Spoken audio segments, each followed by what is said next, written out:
तर आता त्याने सांगितलं जगतापजी म्हणजे माझी बायको मांडी घालून बसते. हा असे जे त्रास असतात हे त्यांनाच कळून येतात ज्यांना ते त्रास झालेले असतात. लांबून त्रास बघितले आणि त्या त्रासातून तुम्ही बाहेर पडले, या दोन गोष्टींमध्ये फारच खूप अंतर असतो. आणि तेव्हापर्यंत ते कळत नाही जिथपर्यंत तुम्हाला त्याचा त्रास होत नाही. दैविक कर्म त्यात प्रत्यक्ष दैवत मातृपिता आहेत, गुरु आहेत. त्यानंतर कुठं काय दिसून येतं तर डॉक्टर ते होमिओपॅथीचे असो, ॲलोपॅथीचे असो, कुठल्याही विभागातील असो, उपचार करणारा प्रत्येक माणूस दैवतच असतो. त्याला दैवत लाभला नसेल तर दुसऱ्याचा तो कसा काय उपचार करू शकणार? ती पुण्याई त्याच्यात असावी. ती तुमच्या सगळ्यांमध्ये ती आहे. त्यासाठी मी तुमच्या सगळ्यांचा धन्यवाद मानतो की आज या कार्यक्रमाच्या माध्यमातून तुम्ही मला इथं बोलून उपस्थिती द्यायला निमंत्रण दिले. फार फार धन्यवाद. कितीतरी वर्षानंतर मी मराठी म्हणतोय.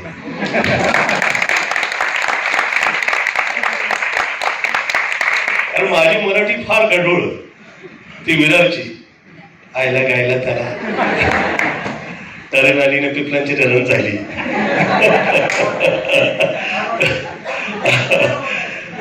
आमची विरारकरांची ती. आणि त्यातून त्या शिवा बाहेर पडतात. गोविंदा अशी कशी भाषा, किंवा भाषेचा तरी चांगला उपयोग करून घ्यावा. तुला प्रत्येक माणसाची भाषा ती काय पुणेकरांचीच असते का?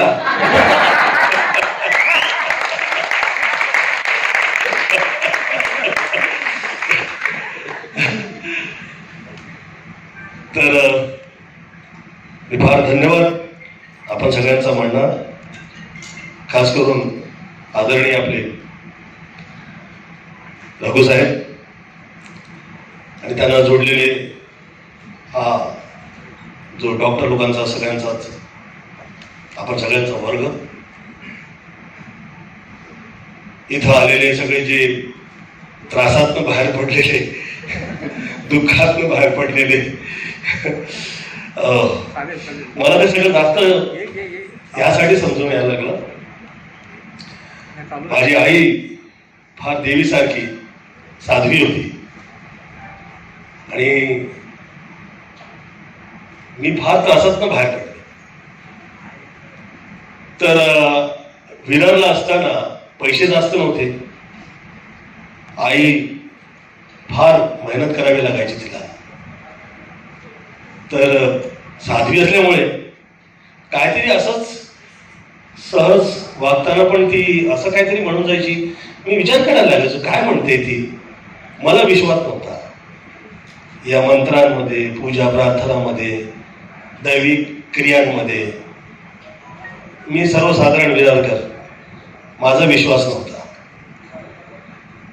परंतु हे काहीतरीच, हा साधू आला त्याला पायाला हात लावायचे, तो फकीर है उसको सम्मान, उसकी इज्जत करो. कहा मम्मी आप बहुत ज्यादा सीधी हैं, आप बहुत ज्यादा अच्छी है, इसमें क्या है? तर एक डॉक्टर आमचे मंकेकर होते. थोड़ा टाइम दे रहा हूँ, चलेगा ना? देखिए आप लोगों की तरफ डॉक्टर की तरफ देखने के बाद मुझे ऐसा लगता है कि मैंने साक्षात्कार कर लिया. सर्वसाधारण रूप से जीवन जीते हैं जो लोग, माता पिता, उसे भी लोग भगवान की तरह नहीं देखते. ब्रह्मा विष्णु महेश देखने लगते हैं. सच्चे तो यही है कि जो सामने आपके माँ बाप खड़े हैं वही ब्रह्मा और विष्णु और वही महेश है.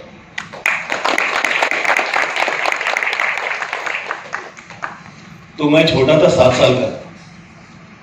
7 साल की एज में इंजेक्शन ले लेके, ये मेरे हाथ यहाँ से और यहाँ से और ये कमर यहाँ से और यहाँ से, शरीर में जगह ही नहीं थी, सभी नीला पड़ गया था. स्वप्निल, आप समझ रहे हैं? ये पूरा शरीर नीला पड़ गया था इंजेक्शन ले लेके. डॉक्टर जगह ढूंढ रहे थे कि और इंजेक्शन कहाँ ठोके जाए। और मेरी तोतली आवाज निकलती थी कभी, और मुझे अच्छे से याद है क्योंकि मैं दूसरे लोगों की कॉपी करने लगता हूँ तो कर पाता हूँ, तो अपनी तो कर ही पाऊंगा ना।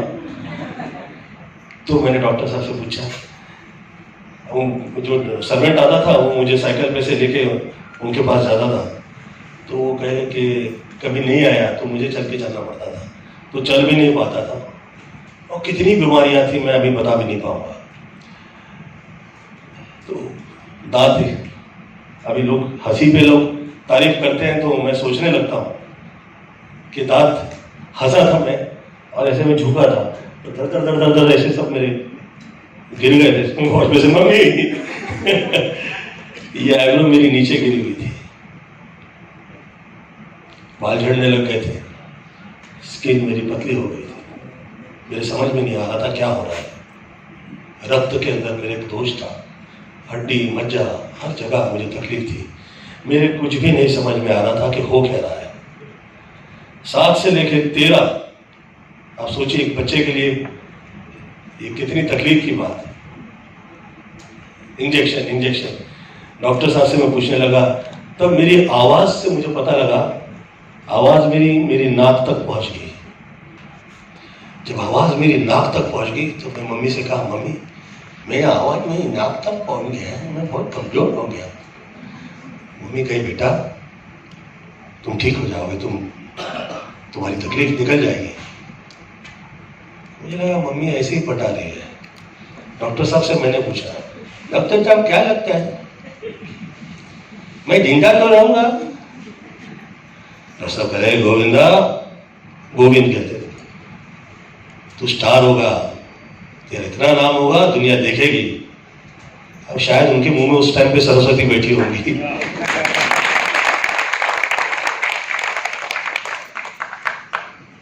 थर्टीन की एज में एक फकीर साहब आए, मुस्लिम चाल थी तो पानी मांग रहे थे, लोग उन्हें पानी नहीं दे रहे थे क्योंकि रोजे का वक्त था। मुझे उनकी आवाज में बहुत सुरूर लगा, मैंने सोचा वाह वाह वाह वाह, क्या फकीरी आवाज है इस आदमी की, पक्का ये भिखारी नहीं हो सकता, जरूर इसमें कुछ ऐसा इल्म है जो इनकी आवाज में तब्दील हो गया है, क्योंकि आवाज का दुख मैंने भोगा था। वो पानी मांग रहे थे, मैं खाना भी लेके साथ में पहुंच गया। उन्होंने मुझ पे दुआ पड़ी, पूरी चाल इधर उधर भाग गई, डर गए लोग, और मैं वहीं खड़ा रहा और कहा, पीछे पलट के नहीं देख गोविंदा। वो वहां से गए और उसके बाद 14 साल से 21 साल तक मुझे रोज किसी न किसी रूप में कहीं साधु संत पीर फकीर मुझे ही मिला करते थे, और मेरी मम्मी मेरी सेवा हाथों से उनकी सेवा भी कराती थी, और मुझे करना भी पड़ता था जबकि मेरा बिल्कुल भी दिल नहीं होता था। मुझे लगता था ये सब झूठ है, फरेब है, धोखा है, मेरा विश्वास नहीं था पूजा पाठ में। एक साधु महात्मा थे स्वप्निल, जो उनके पांव दबाने के लिए भेज दिया मम्मी ने जंगल में। सुबह 6 बजे से पांव दबा रहा हूं उनके, 11 सवा 11 बज गए, साला मेरे को रोकते ही नहीं है। मैं गुस्सा खा गया और दूध की केटली लेके गया था उनके लिए, ले केटली में एक मैंने लेके उनके खोपड़ी में मारा, खून निकल आया। तुमने मेरे सर पे इतनी जोर से मारा? मैं कहा, मैं मासूम बच्चा हूं, सुबह से पांव दबा रहा हूं, तुम साधु हो गए, तुम मुझे रोकते भी नहीं हो, तुम कैसे आदमी हो? हंसने लग गया वो, बजाय इसके कि मुझ पर गुस्सा करे। बोला, आज तेरे सारे तकलीफ निकाल दूंगा, तेरे सारे कष्ट, तेरी बाधा निकाल दूंगा। मुझे लगा मेरी वाट लगाएगा यार, इसको मैंने मारा नहीं। तो मैं डर के मारे मम्मी का, मम्मी उस पर विश्वास नहीं कीजिएगा, मैंने मारा है सारे को। तो मम्मी चीची तुमने बहुत गलत किया, अब माफी मांगना पहुंच हो गए। निर्मला, तुम्हारा ये बेटा किसी में विश्वास नहीं करता है। बहुत दुख बहुत तकलीफ देख के लोगों का विश्वास कहीं से निकल ही जाता है। इसका विश्वास निकल गया है। आज हम इसको ऐसी दवाई देंगे कि इसका मिर्गी का बीमारी निकल जाएगा। अब मैं ये आप लोगों से इसलिए कह रहा हूं, इस माहौल में लोग सोचने वाले होंगे गोविंदा ये स्टोरी क्यों सुना रहा है। इसलिए सुना रहा है कि लोगों का विश्वास निकल रहा है। कोविड टाइम में लोग मंदिर मस्जिदों तक नहीं पहुंच पाए। उन्हें लगता है कि बीमारी ऐसी खतरनाक होती है कि भगवान भी उसे सही नहीं कर पाएंगे। परंतु अगर ध्यान से देखें, ये बीमारी नहीं थी, ये एक ऐसी वेदना थी जो दी गई थी, ऐसी तकलीफ थी जो मनुष्य की तरफ से मनुष्य के प्रदान की गई थी। तो आप उसको देवता से कभी नहीं जोड़ पाएंगे। बहरहाल वो फकीर ने मुझे एक बीड़ी बना के दिया तंबाकू का। मैंने कहा ये कैसी बीमारी का इलाज है यार, मेरे समझ में नहीं आ रहा। गोविंद, शरीर में ताल कहां कहां है? मैंने कहा कहां है? अरे यहां ताल है, ये माथे पे जहां भाग्य लिखा है वहां ताल है, यहां मुंह में जो है जबान के पीछे का जो ऊपर कौवा है ना, कौवा,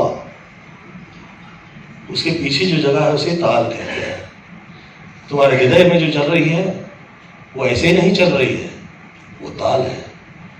जिस वक्त हाथ से जोड़ोगे और बजाओगे ना तो तुम देखोगे कि जो ताली की आवाज निकलती है ये ताली क्यों कहलाती है। ये पांव के तलवे, ये तलवे क्यों कहलाते हैं तुम्हें नहीं पता चलेगा। ये सब ताल है। इस ताल में जुड़े हुए इस शरीर के अंदर मूल भाग से जो जुड़ा हुआ हिस्सा है, कराग्रे महासरस्वती, कर मध्य महालक्ष्मी, कर मूल्य गोविंदम। तुम्हारे अपने ही मूल से तुम्हारी मुलाकात तब तक नहीं होगी जिस वक्त तुम्हें विश्वास नहीं आएगा। कैसे विश्वास आएगा?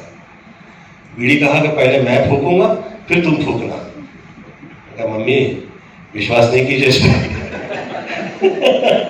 तो उन्होंने भीख फूकी और कहा कि आज से 34 साल बाद तुम्हें कोई तकलीफ होने वाली है, मैं आज उसे निकाल के जा रहा हूं।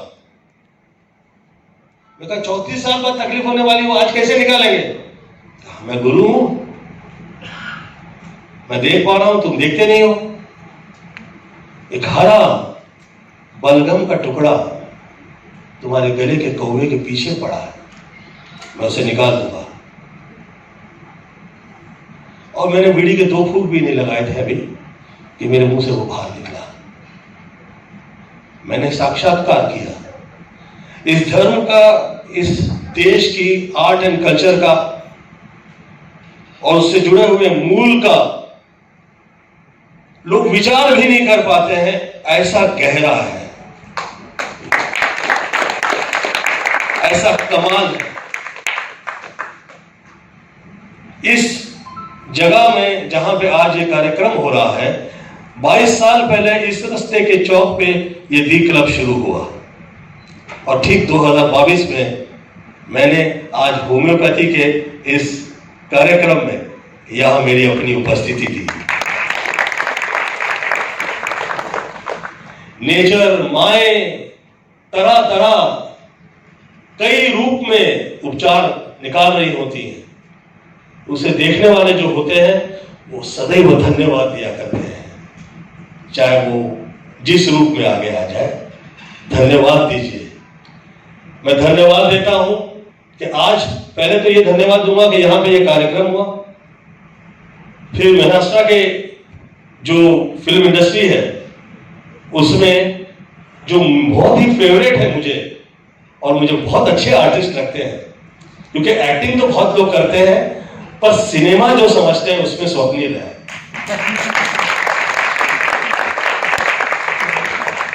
आज उनकी भी यहां पे उपस्थिति है और होम्योपैथी से जुड़े हुए सब जो डॉक्टर गण है यहां पे, आप सभी की उपस्थिति में दी क्लब में आज इस तारीख में, इस साल के इस महीने में इस कार्यक्रम के माध्यम से हम निकल रहे हैं, उसका मैं शुक्रिया अदा करता हूं।